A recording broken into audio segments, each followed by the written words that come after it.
Hello there. General Kenobi!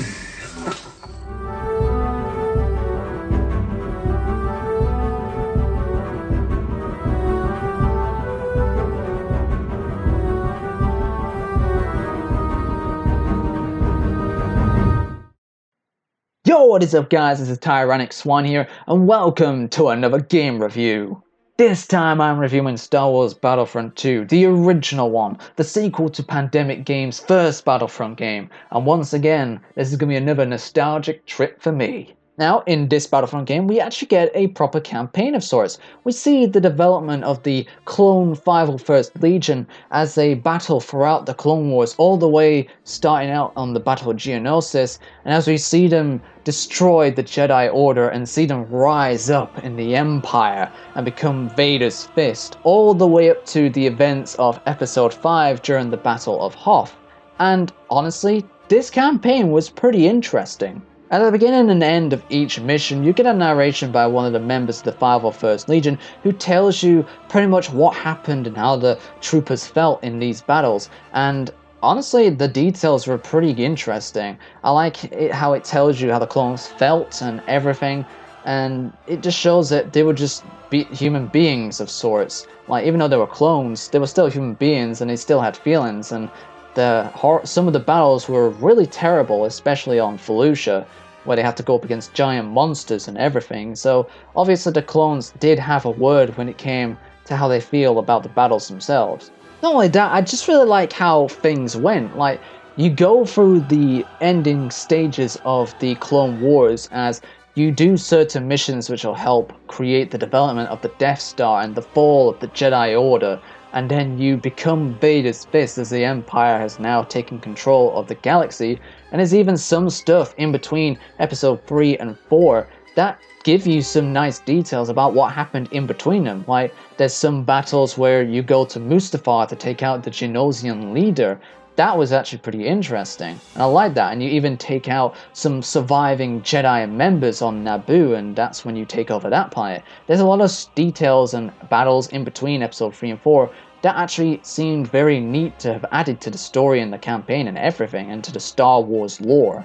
But considering this game is before Disney took over, most of the stuff in its campaign now, or some of it, is probably not even canon anymore, which sucks ass, but yeah, I just like some of the extra stuff they did put in here in between Episode 3 and 4. Not only that, the missions themselves were really fun. You would have to retrieve certain objects, you'd have to destroy certain things, defend an oil refiner and Kashyyyk. That was definitely a high point in the campaign. You'd have to take out certain targets, certain enemies. There'd be even some variation in the enemies too, there'd be giant monsters sometimes while fighting against the Separatists. You'd be fighting against Jedi, Genosians. I like how you'd be fighting against different sorts of enemies in some of the missions. And I really do have to point out the Kashyyyk mission, because that is probably the most intense mission of the entire campaign. The fact that the droids are pushing you back all the way into the whole camp where the oil refinery is, and then you have to defend it for a certain amount of time before Master Yoda comes along, when you can play him and push the droids back. I really love this mission. A lot of the other missions are really fun too, but this is the one that really stands out and what makes the campaign just so fun to play. And it's a hell of a lot better than what EA did with their story in Battlefront 2, Jesus Christ. Moving on from the campaign, let's see how the mechanics were improved by Pandemic Games from what they've learned from the first Battlefront game they made.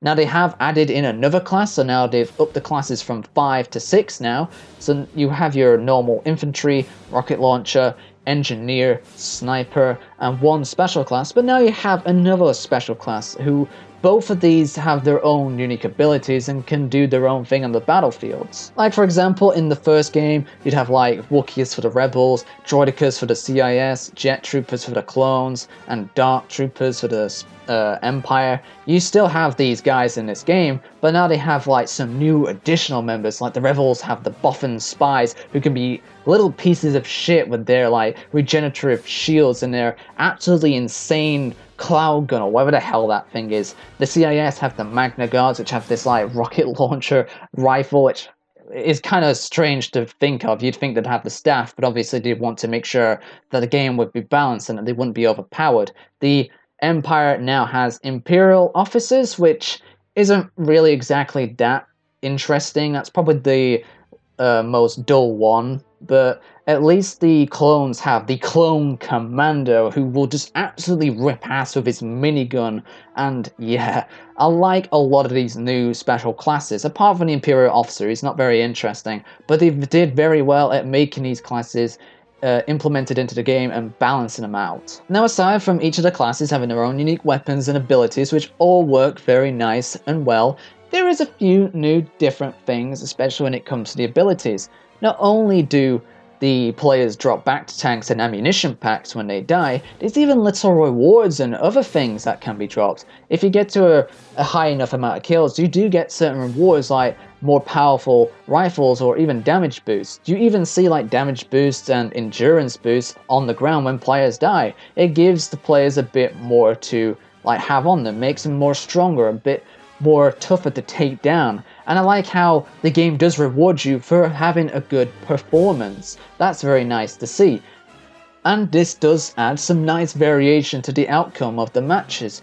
Because of these nice new endurance and damage boosts and all that, it gives players certain advantages that other players won't have, but they'll still have access to if they kill someone.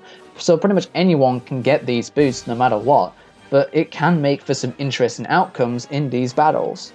Now there is some new things added to the game, like sprint, and at this point, this is when sprint starts to take off a lot in video games at this point, but it does work. You have a limited stamina, and it does help with getting across the map a lot quicker, because some maps are pretty damn big. And the playable characters themselves actually feel a lot more flexible. You can strafe a lot more easily, and rolling is definitely more reactive to what it was in the first Battlefront. They definitely tried to make sure that the character you play as is as light, as flexible as it can be in battle, and they definitely got that right. It was definitely a thing that was hurting the playable characters' movements in the first Battlefront. They felt so stiff and slow at times, and it's really nice that they really fixed that a lot in this game. Now there are some little things you do notice. The health bar is a little bit different compared to the first Battlefront. Ammunition works a lot like it does in Gears of War or Republic Commando, but for some reason you still reload your weapon even though there's no like clips or anything like that, which is kind of weird. I'm guessing because since this was only came out a year after Battlefront, they just didn't like reprogram it or anything. I don't know why, but still, it's kind of weird to notice. They've also tried to balance some mechanics a little bit better. There were some things that were a little overpowered in the first Battlefront, like engineers being able to repair vehicles on the inside. Now this time, engineers have to hop out of their vehicles and repair it, so engineers are no longer the most overpowered class. They actually can be vulnerable when they're repairing their vehicle, which gives the opposition a chance to attack and take them out. And because of this, there's no repair droids either scattered around the map, like with the medical and ammunition droids, which are luckily still around. And I think that's a good move, because the repair droids were a little bit overpowered, since people can just retreat and then find a repair droid and then just let it repair you, and then you can just get it back in the action. And so now that you've got rid of that, it does make it a little bit tougher to be a complete and utter badass in a vehicle. Although it doesn't entirely break the gameplay, it actually makes it a little bit more balanced with how vehicles operate. Speaking of vehicles in this game, they do feel weaker compared to what they were like in the first Battlefront game. And it's very obvious with where the weak points are, because you can, if you definitely hit one, that health meter will go down pretty damn quick.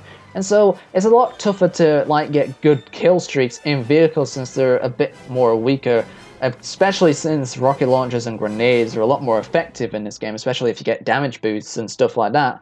But they still move and operate very nicely. There's a lot of nice new additions like the AT-RT, there's a new Rebel missile launcher speeder, that's actually pretty cool, but I do miss the old combat speeder, which was actually okay. And yeah, there's some nice, and the armored tank droid that they have on the Kashyyyk mission, that was pretty cool. Some of them, a lot of the vehicles, they still work very nicely. You can still have multiple crew members in them, but I just feel like because they're a bit weaker, you can't have as much fun in them.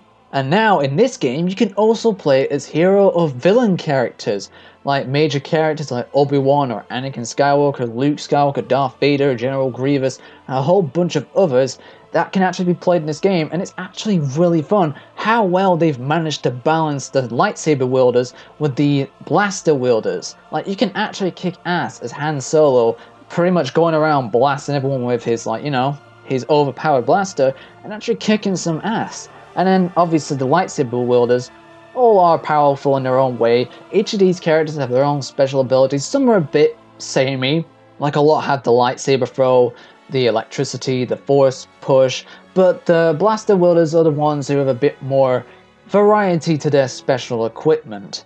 Like, some of them have like special explosives, some have like flamethrowers, like Jango Fett or Boba Fett, they have some pretty neat stuff.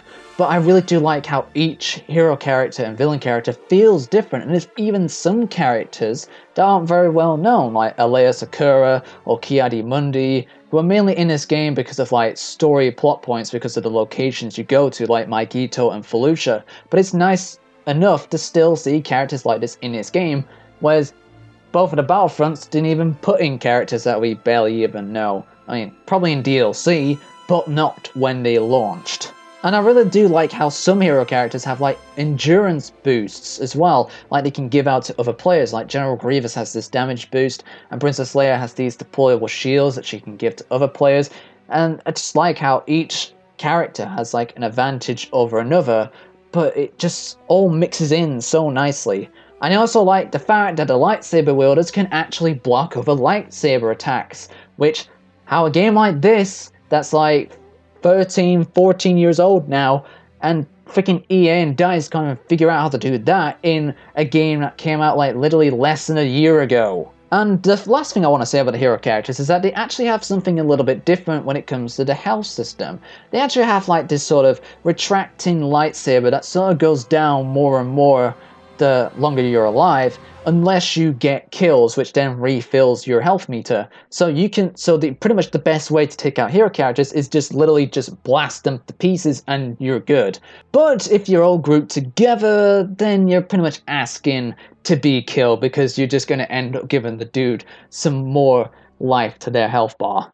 Now, one thing I absolutely have to talk about, and one of the best additions to Battlefront 2, is the space battles, and these are absolutely fantastic. The way Pandemic has planned out these space battles, even though you have two ships opposite each other with like little frigates you can destroy, I like how you can pick between two classes, either the pilot or the marine. Now, the pilot can actually heal the starfighter they're in whilst they're going about, and the marine can't do that because they're more for attacking the opposite ship or enemy players. And I really like how you can have different methods of attack. You can go around in your starfighter taking out enemy players. You can go around in like a bomber taking out specific points on the outside of the ship, like a communication array, the bridge, the engines, the life support. Or you can be a marine and go in a gunship and board the enemy ship and try to take it out from the inside while also taking out enemy players.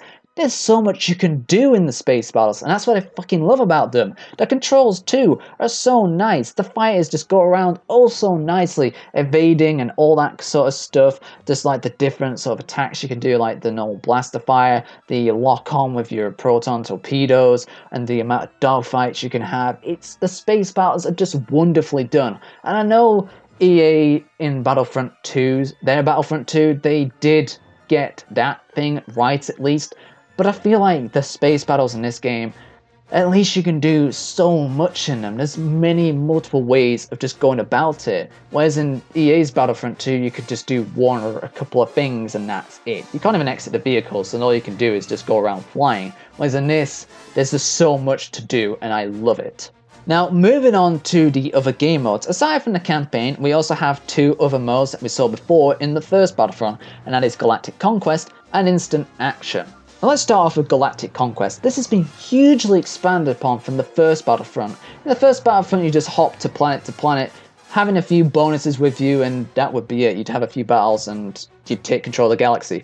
In this one, there's so much more to do. You control a battle fleet and go from planet to planet throughout the Star Wars galaxy, trying to take over these planets and just control everything. Whether you're the Republic, the CIS, the Empire, or the Rebels. It's so fun, and especially since when you're playing with another person, you can have all-out huge battles, and I love that.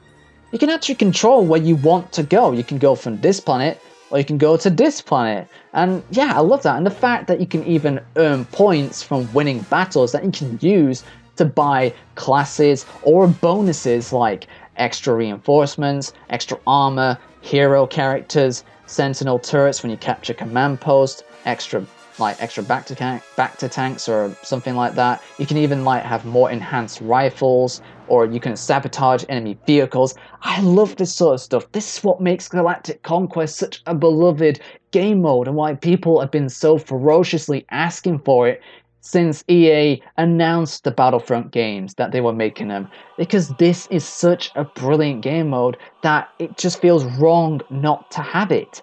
It's just wonderfully programmed and designed that it's just probably one of the best game modes of all time, no matter what. Now, moving on to instant action. In the first Battlefront game that Pandemic did, you pretty much would pick a planet and then you would go there and just play as either like the Clone Wars or the Galactic Civil War, and that would be it. In instant action in Battlefront 2, that's a little bit more to do. That's actually a little surprising.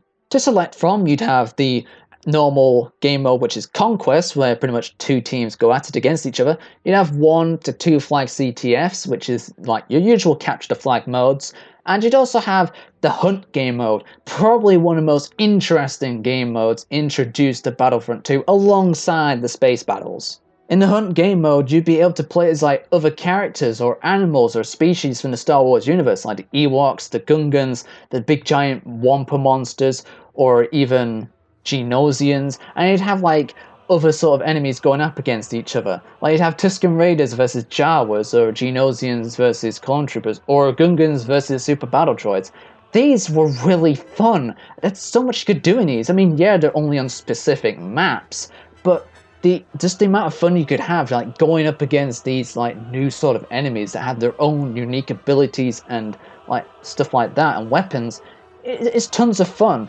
You don't see this shit in like EA's Battlefronts. I mean, they tried it with the Ewok hunt in Battlefront 2, but it just doesn't have the same flair or finesse that this had.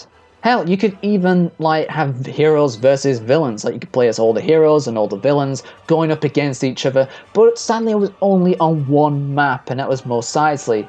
I mean, sure, it makes sense not to go for some of the bigger maps because it would take a hell of a lot of time to get around. Then again, these characters are fast as hell, so I just don't see why they just kept it contained to one map, because it would have been really fun on other maps. But this is sort of a precursor to the Heroes vs. Villains game modes in the EA Battlefront games. Now, there is more levels in this game compared to what there were in the first Battlefront. There is 17 ground levels and 6 space levels too. And that's very nice. At least there's a nice amount of space levels and not just one map and that's it. Well, they kind of are. There's a little bit of scenery changes, but that's pretty much it. But the levels themselves, the first Battlefront mainly had 2 levels per planet. This one, there's mainly only one, aside from a few planets like Tatooine, which has Jabba's Palace and Mos Eisley, but I think that's the only map or planet that actually has 2 maps on it. Every other planet has just 1, but I think there was quite a lot still offered here. The level design themselves are really fun. There's still a lot of places you can go to and look at. They're all just structurally very nice, especially the Death Star map. I love that one. That was a very nicely put together one. But every other map was still pretty damn fun. And I just like how in some maps there's like interactive stuff, like gate controls you can destroy. It could change the whole dynamic of the level, and some areas you wouldn't be able to get across or access to because like a player destroyed his control panel, and then you're like, well shit. Like on the Mustafar level, there's these like metal rails that you can go across, but if you destroy this control panel, then you go down and dip into the lava, and then you pretty much can't get across that way. So I like how some parts of the map can be like interactive and change the whole dynamic. Hell, even Jabba's Palace actually has a bit where you can actually go into the trapdoor and actually encounter the Rancor. That's pretty damn cool. Although you don't want to be caught in its like grasp and get eaten. However, some of the maps from the first Battlefront game, like Hoth and Geonosis, have been downgraded in my opinion. The first Hoth map had actually like an extra command post, and like there was some like tunnels and stuff you could go through. But in Battlefront 2, they just don't feel as fun to go through, especially since it removed one of those command posts and makes that whole like tunnel area in the Hoth like map that goes all the way to the Rebel base. You won't have like any interesting tunnel battles anymore, and that's kind of sucks really. I mean, structurally it's the same, but they just got rid of one of the command posts, and it just doesn't feel as fun to fight on anymore. And speaking of the graphics are a little mixed. the characters and infantry, like the characters you can play as, they all look pretty damn great, and most of the new maps look really damn nice too, especially like Fallujah. That looks really damn nice. But the maps that were in the first Battlefront, like I said before, they don't look as nice. Mos Eisley just feels very dim and sort of lifeless in some places. And the Hoth doesn't look as nice too. Even some of the vehicles don't look as nice either. Like the AT-AT doesn't look as detailed as it was in the first Battlefront. And yeah, I didn't really necessarily think that was great. I mean, some things like looked nice and great, while some things looked a little bit more ugly and less detailed. But at least in this game, if a character has a cape or like a skirt or something, they're going to flick around a hell of a lot if you're moving around at a quick pace, whereas as they didn't in the first Battlefront, instead it just stuck to your leg like sticky gum. The music is once again from the Star Wars films. It's very nice to hear that soundtrack no matter what, even if it isn't changed or altered in any way. I don't know if they did try to introduce some new music, maybe in the campaign they tried to. I'm unsure if they used their own soundtracks or not, but it's been a while, so... But yeah, the music was still fun to listen to, even if it was from the Star Wars films. Now to finish things off, there's a few details that actually were pretty interesting. The fact that if you choose the wrong character you didn't want to play as, you can actually go to the command posts themselves and actually change your character again. You can do this in the first Battlefront, so if you picked a character you didn't want to play and wanted to try and change, you'd pretty much have to kill yourself. In this game, you can actually go back to the command post and just pick another character you want to be as, which is actually pretty nice to have. The AI itself has definitely been improved. The first game, the AI was pretty damn terrible. In this game, the AI are actually at least a little bit more challenging. They're not too great still when they're driving vehicles or stuff like that. They mainly just go around doing their own thing. But when you're actually fighting against them, they can be actually pretty flexible in their own movements, dodging attacks and everything, and can be quite difficult to fight against. Especially if you're choosing the difficulties, since there is only normal or elite difficulties. And if you're going to choose elite, you better be prepared for some difficult AI to fight against, because they can be pretty damn vicious against you. But overall, Star Wars Battlefront 2, the original one, is a fantastic sequel to the first Battlefront. Pandemic games pretty much improved a lot of things, apart from a few things like the maps and the graphics. I mean, they improved the graphics in some areas, but they didn't improve them in others, and they sort of downgraded some maps, but overall they just did a fantastic job at making a Battlefront sequel, and this was only done in a year after the first Battlefront, and that's damn impressive if you think about it, especially with the fact that they're programming in new maps, space battles, a lot of other new things, like adding in a whole extra class, like making the hero characters playable. That's a lot of stuff to do in a year, and I think that was very damn well done, especially even the Galactic Conquest. That must have taken a lot of time too. Pandemic did a fantastic job with this game, and I think Star Wars Battlefront 2, the original one, is just probably one of the best sequels of all time. So I'm gonna give Star Wars Battlefront 2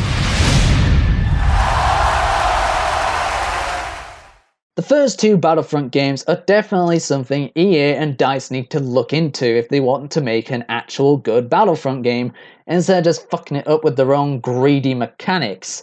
I mean, hell, the whole programming and mechanics are right there for them to look at and just improve upon or modernize it. I just don't know why they don't try and do that. But yeah, overall, Battlefront 2 is a fantastic game. So I hope you guys have enjoyed this review. Leave a like. Comment what you think of the game, subscribe, comment on what other games you think I could do, share this video on social media and all that, and I shall see you guys in the next random video.